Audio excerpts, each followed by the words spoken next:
technical na. Sige, lupot na.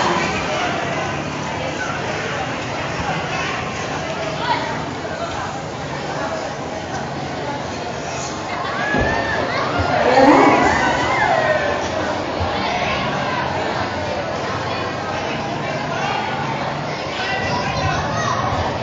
This is the question for candidate number 10.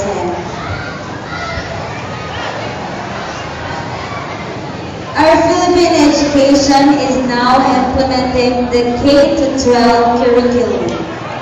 Can you cite its advantages and disadvantages? Thank you, Ma'am. For me, the advantages of the K-12 curriculum is to broaden the capacity of knowledge of our students, for them to prepare to higher level of education. The disadvantage is the time span and the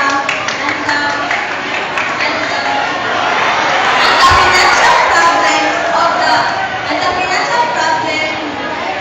less fortunate Filipino family. Thank you. Okay, thank you, candidate number 10.